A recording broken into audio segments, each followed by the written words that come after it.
اگر کوئی شخص اس برائی میں واقع ہوتا ہے، اور یقیناً یہ زمانہ اس قدر خراب ہے کہ کسی کے بارے میں کوئی گارنٹی نہیں لی جا سکتی. یہی ابھی جو 12 ربیع الاول کے موقع پر جلوس نکلے، مرد و خواتین کا جو جماوڑا ہوا، جو گیدرنگ ہوئی، ایک دوسرے کے ساتھ جو مجموعوں میں شریک ہوئے، کیا کیا باتیں سننے میں نہیں آتی. مجھ سے زیادہ آپ جانتے ہیں چیزوں کے بارے میں. جو سماج میں جس قدر اندر گھس کر کے رہتا ہے وہ زیادہ ان چیزوں کے بارے میں، اور ہم سے زیادہ یہ نوجوان جانتے ہوں گے، اپنے بارے میں یہ سب سے بہتر جانتے ہیں کہ کیا کچھ ان جگہوں پر نہیں ہوتا. لیکن یاد رکھیں کہ ہماری شریعت نے اس کی سزا اس دنیا میں بھی رکھی ہے، اور دنیا میں اگر شرعی حد سے آپ نہ بچ جائیں، کسی طرح سے اسلامی قانون نہ ہونے کی وجہ سے آپ پر شرعی حد نافذ نہ ہو سکے، تو اللہ تعالیٰ کا عذاب بھی دنیا میں آتا ہے. اور اگر دنیا کے عذاب سے بھی بچ جائیں تو آخرت کی گرفت سے بچنے کی امید نہ رکھیے. اگر آپ نے بغیر توبہ کیے ہوئے کسی ایسے بندے نے اس کو موت آ گئی تو اللہ کے عذاب سے وہ نہیں بچ سکتا. میں نے خطبہ مسمونہ کے بعد سورہ نور کی جو دوسری اور تیسری آیت پڑھی ہے، اس میں اللہ رب العزت نے اسی بات کا ذکر کیا ہے کہ الزانیۃ والزانی، زنا کرنے والا خواہ مرد ہو خواہ عورت، فَاجْلِدُوا كُلَّ وَاحِدٍ مِّنْهُمْ مِائَةَ جَلْدَةٍ، جب زنا کا ثبوت مل جائے پھر اس کے بعد مرد اور عورت سب کو 100 کوڑے لگانے. کب؟ جب شادی شدہ نہ ہو تب. کنوارے کی سزا کیا ہے؟ مرد ہو یا عورت، اسلامی شریعت اور اسلامی قانون اگر نافذ ہوگا تو اس کو 100 کوڑے لگائے جائیں گے. چمڑے کے 100 کوڑے مارے جائیں گے، جان سے مارنا نہیں. شادی شدہ نہیں ہے تو جان سے مارنا نہیں ہے، 100 کوڑے مارے جائیں گے. فَاجْلِدُوا كُلَّ وَاحِدٍ مِّنْهُمْ مِائَةَ جَلْدَةٍ وَلَا تَأْخُذْكُمْ بِهِمَا رَأْفَةٌ فِي دِينِ اللَّهِ، اللہ کے دین کو نافذ کرنے میں تمہیں کوئی نرمی نہ پکڑے. مارتے ہوئے ترس آنا دل میں بات اور ہے، رحم دلی آ جانا بات اور ہے، لیکن یہ رحم دلی سزا نافذ کرنے میں مانے نہیں ہونی چاہیے کہ کون 100 کے بجائے 80 ماریں گے، 100 کے بجائے 50 ماریں گے. ایسا نہیں، 100 کوڑے ہی نافذ کرنے ہیں، 100 کوڑے ہی مارنے ہیں. اور حدیث سے معلوم ہوتا ہے کہ اللہ کے رسول صلی اللہ علیہ وسلم نے فرمایا وَنَفْيُ سَنَةٍ، 1 سال کے لیے اس کو شہر بدل بھی کیا جائے گا، شہر سے نکال دیا جائے گا، جلا وطن کر دیا جائے گا ایسے شخص کو، ایسے کنوارے مرد کو اور ایسی کنواری عورت کو جو زناکاری اور بدکاری کر لے. یہ تو ہوئی جسمانی سزا. معنوی سزا بھی رکھی شریعت نے. وَلْيَشْهَدْ عَذَابَهُمَا طَائِفَةٌ مِّنَ الْمُؤْمِنِينَ، اور جب یہ سزا نافذ کی جائے تو ایسے وقت مومنوں کے ایک گروہ کا، ایک جماعت کا، ایک جمع غفیر کا وہاں موجود رہنا ضروری ہے. لوگ دیکھیں، لوگوں کے مجمع میں یہ سزا نافذ کی جائے گی. چور کی سزا ہاتھ کاٹنا ہے، ہاتھ کاٹنے کے لیے مجمع کی موجودگی ضروری نہیں ہے، کیونکہ بعد میں اس کا کٹا ہوا ہاتھ خود اس کی علامت ہے. لیکن جب کوڑے مارے جائیں گے تو یہ مجمع میں مارے جائیں گے. دونوں کے لیے عبرت ہے. جو مار کھائے گا اس کو سب کے سامنے رسوا ہونا پڑے گا، اور جو مجمع دیکھے گا اس کو عبرت ملے گی کہ اگر اس نے یہ غلطی کی، میں نے یہ غلطی کی ہوتی تو مجھے بھی یہی سزا ملے گی، مجھے بھی یہی سزا ملے گی. تو معنوی سزا بھی شریعت نے رکھی. وَلْيَشْهَدْ عَذَابَهُمَا طَائِفَةٌ مِّنَ الْمُؤْمِنِينَ، کہ مومنوں کی ایک جماعت اور مومنوں کا ایک گروہ اس سزا کے نفاذ کے وقت وہاں پر موجود رہنا چاہیے. اور صرف یہی نہیں، ایسا شخص جس نے زناکاری کر لی، بدکاری کر لی، شریعت کہتی ہے الزانی لا ينكح الا زانیۃ او مشرکہ، زناکار مرد کی شادی اب کسی زناکار عورت سے ہی حلال ہے. زنا کرنے والے مرد کی شادی زنا کرنے والی عورت ہی سے ہوگی یا مشرکہ سے. ایسا نہیں کہ مشرکہ عورت سے شادی کرنا جائز ہے، یہ ایسے ہی لوگوں کو پسند کرتے ہیں. پھر کہا وَالزَّانِيَةُ لَا يَنكِحُهَا إِلَّا زَانٍ أَوْ مُشْرِكٌ، ایسے ہی زناکار عورت سے زناکار مرد ہی شادی کرے گا. وَحُرِّمَ ذَلِكَ عَلَى الْمُؤْمِنِينَ، ایمان والوں پر بدکار عورت سے، بدکار مرد سے شادی کرنا حرام ہے. بدکار مرد سے یا بدکار عورت سے شادی کرنا ایمان والوں کے لیے حرام ہے. ایک نقطے پر غور کریں کہ ہماری شریعت اس بات کی اجازت دیتی ہے کہ ہم مسلمان اور مومن ہونے کے باوجود اہل کتاب یعنی یہودی اور نصرانی عورت اگر وہ پاک دامن ہے، با کردار ہے، بے حیا نہیں ہے، بد کردار نہیں ہے تو اس سے شادی کر سکتے ہیں. ایک مومن مرد کی شادی ایک نصرانی عورت سے، عیسائی عورت سے، ایک یہودی عورت سے اگر وہ بد کردار نہیں ہے، بے حیا نہیں ہے، زناکار نہیں ہے تو ہو سکتی ہے. اس کے مقابلے میں ایک مومن مرد کی شادی ایک بد کردار مسلمان عورت سے نہیں ہو سکتی. کہا حرمت ذالک علی المؤمنین، مومنوں پہ اس کو حرام کر دیا گیا ہے. یہ سزا رکھی ہے شریعت نے. اے حدیث سے یہ بھی ثابت ہوتا ہے کہ ایسے شخص کی مرد ہو یا عورت شہادت اور گواہی درست نہیں ہے. ایسے شخص کی شہادت اور گواہی درست نہیں ہے. اور حدیث سے یہ بھی معلوم ہوتا ہے کہ اللہ کے رسول صلی اللہ علیہ وسلم نے فرمایا کہ ایسے شخص کی جو اپنی بدکرداری اور بدکاری کی کمائی کھائے، عورت ہو، عموماً عورتیں ہی ایسی ہوتی ہیں، تو پھر ایسی صورت میں اس کی دعا بھی قبول نہیں ہوتی.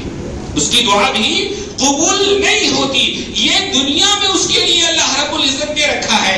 اور اس کے علاوہ اگر بندہ توبہ نہیں کرتا ہے تو یاد رکھیں کہ یہ برائی، یہ گناہ جس قدر معاشرے میں پھیلتا جائے گا، جس قدر معاشرے میں عام ہوتا جائے گا، معاشرے پر اس کے اثرات اتنے ہی بڑھتے جائیں گے. معاشرہ جب اللہ کا عذاب آئے گا تو چن کر کے نہیں آئے گا کہ یہ بد کردار ہے، یہ بد کردار ہے، وہ بد کردار ہے، اس پر عذاب آئے. نہیں، اللہ کے رسول صلی اللہ علیہ وسلم نے فرمایا اذا ظہر الزنا والربا فی قریۃ فقد احلوا بانفسهم عذاب اللہ. جب کسی بستی میں، کسی علاقے میں، کسی گاؤں میں کہیں کے لوگوں میں زناکاری اور سودخوری عام ہو جائے تو پھر اس علاقے، اس بستی اور گاؤں کے لوگوں نے اللہ کے عذاب کو اپنے آپ پر حلال کر لیا. اللہ کے عذاب کو اپنے آپ پر حلال کر لیا. حضرت زینب بنت جحش کی روایت سے بخاری بھی آئی، انہوں نے کہا اے اللہ کے رسول صلی اللہ علیہ وسلم انہلکوا وفینا الصالحون، کیا ہمارے درمیان نیک لوگوں کے رہتے ہوئے ہم پر عذاب آ جائے گا؟ ہم میں نیک لوگ، سارے لوگ موجود ہو پھر بھی عذاب آ جائے گا؟ اللہ کے رسول نے فرمایا نعم اذا کثر الخبث. ہاں، نیک لوگوں کے باوجود، نمازی کے باوجود، ایک باکردار اور نیک صالح انسان معاشرے میں ہونے کے باوجود جب معاشرے میں کثرت ہو جائے بدکاری کی، بے حیائی کی، برائی کی کثرت ہو جائے، پھر اس کے بعد اللہ کا عذاب آنے سے معاشرے کے نیک لوگوں کا ہونا بھی معنی نہیں ہے. میرے بھائی، ہم جانتے ہیں کہ ہمارا فلاں پڑوسی بد کردار ہے، ہم جانتے ہیں کہ فلاں نوجوان کا فلاں عورت سے چکر ہے، ہم جانتے ہیں کہ میرا بیٹا بد کردار ہے. ہمارا معاملہ کیا ہے؟ ہم اپنی بیٹیوں کے تعلق سے بھی کچھ جاگ رہے ہیں. شہروں میں وہ بھی ختم ہو رہا ہے کہ بیٹیاں بھی جو بھی چاہیں کریں، کوئی مسئلہ نہیں ہے. لیکن گاؤں میں، دیہاتوں میں، قصبات میں ابھی بیٹیوں کے تعلق سے تو کچھ ہے، لیکن لڑکوں کے تعلق سے ہم بھی بے پرواہ ہو گئے. ہمارا بھائی فلاں لڑکی سے چکر چلا رہا ہے، کوئی مسئلہ نہیں. ہمارا بیٹا فلاں لڑکی سے اس کا چکر چل رہا ہے، کوئی مسئلہ نہیں. ہمارا چچا، ہمارا پڑوسی، ہمارے گاؤں کا، ہمارے محلے کا، ہم اس کو برا نہیں سمجھتے. اس کی دعوتیں کھاتے ہیں، اس سے سلام دعا رکھتے ہیں، ہنس کر کے ملتے ہیں، اس کی مجلسوں میں شریک ہوتے ہیں، اس کو اپنے یہاں بلاتے ہیں. ہمارے تعلقات بالکل نارمل ہیں اس سے. ہم نے گویا کہ ایسے شخص کو برا سمجھنا ہی چھوڑ دیا ہے جس کی وجہ سے پورے معاشرے پر اللہ کا عذاب آ سکتا ہے، اللہ کی سزا آ سکتی ہے اور اللہ تعالیٰ اس کی گرفت کر سکتا ہے. معاملہ یہ ہے کہ ہم یہ جو بیٹی اور بیٹیوں یا بھائی اور بہنوں میں تفریق کرتے ہیں، ہم نے معاملے کی سنگینی کو سمجھا نہیں. آئیے ایک حدیث کو دیکھیں جس کے راوی حضرت ابو امامہ باہلی رضی اللہ تعالیٰ عنہ ہیں. کہتے ہیں کہ آتا النبی صلی اللہ علیہ وسلم شابا، نبی صلی اللہ علیہ وسلم کی خدمت میں ایک نوجوان آیا. اس نے کہا اے اللہ کے رسول صلی اللہ علیہ وسلم اذن لی بالزنا، مجھے بدکاری کی، زناکاری کی اجازت دے دیجیے. صحابہ بڑے ناراض ہوئے. ڈانٹنے لگے, چھڑکنے لگے, سب نے اس کو گھیر لیا. اللہ کے رسول صلی اللہ علیہ وسلم نے کہا اس کو چھوڑو. اس نوجوان سے کہا قریب آ جاؤ. نوجوان قریب آیا, آپ کے پاس قریب آ کر کے بیٹھ گیا. اللہ کے رسول صلی اللہ علیہ وسلم نے اس سے پوچھا اتحبہ لأمک, کیا تم اس بات کو پسند کرو گے کہ کوئی تمہاری ماں کے ساتھ بدکاری کرے؟ اس نے کہا لا واللہ جعلنی اللہ فداک یا رسول اللہ, نہیں اللہ کی قسم ہے اللہ کے رسول, میری جان آپ پر قربان ہو, میں ایسا قطعی نہیں پسند کرتا کہ میری ماں کے ساتھ کوئی بدکاری کرے. اللہ کے رسول نے فرمایا وَلَلنَّاسُ يُحِبُّونَهُ لِأُمَّهَاتِهِمْ, جس طرح سے تم یہ نہیں پسند کرتے کہ تمہاری ماں کے ساتھ کوئی بدکاری کرے, دنیا کا کوئی شخص یہ نہیں پسند کرتا کہ اس کی ماں کے ساتھ بدکاری کی جائے. پھر آپ نے پوچھا أَتُحِبُّهُ ذَلِكَ لِأَخَوَاتِهِ, کیا تم اسے اپنی بہن کے لیے پسند کرو گے؟ اس نے پھر وہی بات کہی نہیں اللہ کے رسول, اللہ کی قسم مجھے قطعی پسند نہیں ہے, میری جان آپ پر قربان ہو, مجھے یہ پسند نہیں کہ میری بہن کے ساتھ بدکاری کی جائے. اللہ کے رسول نے پھر کہا لوگ بھی یہ بات نہیں پسند کرتے کہ ان کی بہن کے ساتھ بدکاری کی جائے. آپ نے پوچھا کیا تو اپنی بیٹی کے ساتھ بدکاری کو پسند کرے گا؟ اس نے کہا نہیں اللہ کے رسول, میری جان آپ پر قربان ہو, میں قطعی نہیں پسند کرتا. اللہ کے رسول نے کہا کہ کوئی بھی اپنی بیٹی کے ساتھ بدکاری کیا جانا نہیں پسند کرتا.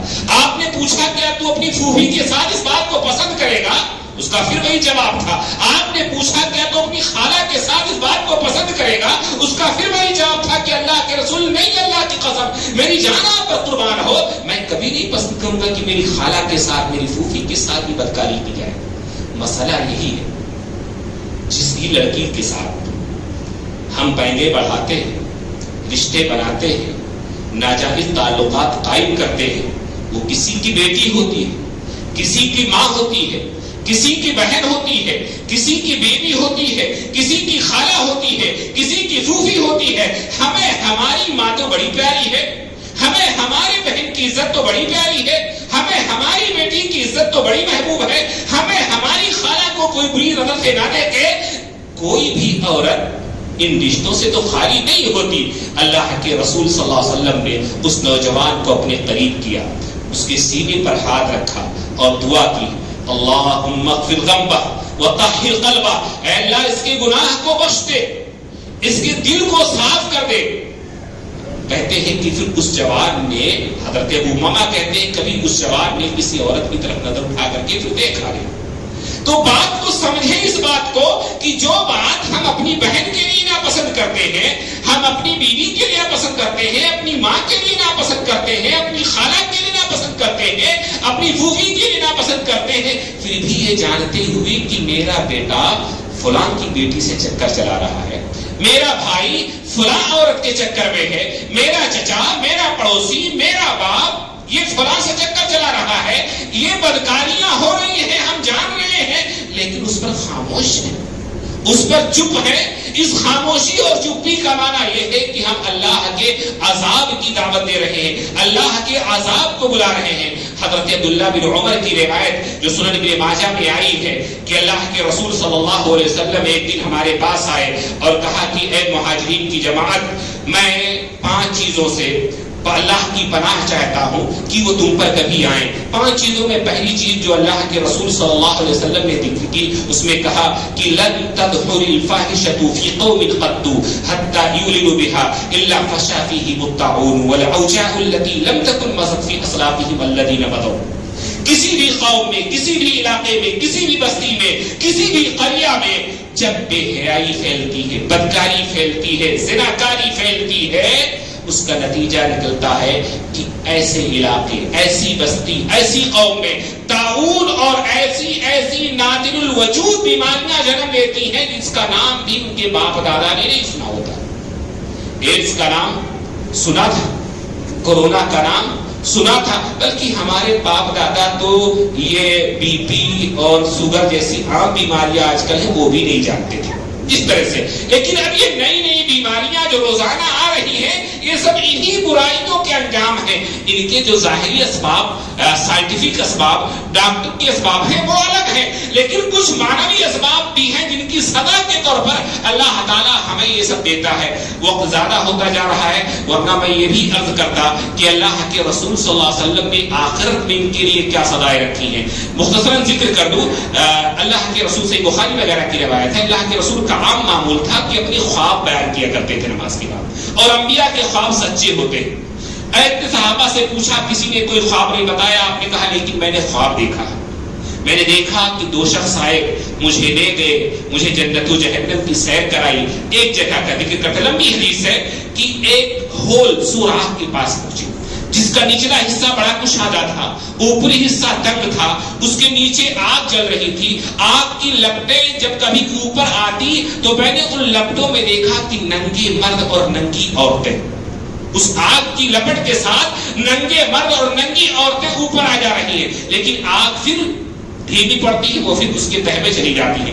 بار بار ایسا ہو رہا ہے. اس سارے سفر کے بعد جب میں نے فرشتوں سے اس کے بارے میں پوچھا کہ اس سوراخ میں کون لوگ تھے، تو اس فرشتوں نے کہا کہ ہم الزنات، یہ بدکاری کرنے والے مرد اور عورتیں تھے. دنیا میں بدکاری کرنے والے مرد اور عورتیں تھی. صحیح ابن حبان اور صحیح ابن خزیمہ کی روایت میں ہے، حضرت ابو سعید خدری رضی اللہ تعالیٰ عنہ راوی ہے کہ اللہ کے رسول نے ذکر کیا کہ مجھے ایک ایسی قوم سے گزارا گیا کہ اشد منہ اشد شیء انتفاقا وانتن ریحا.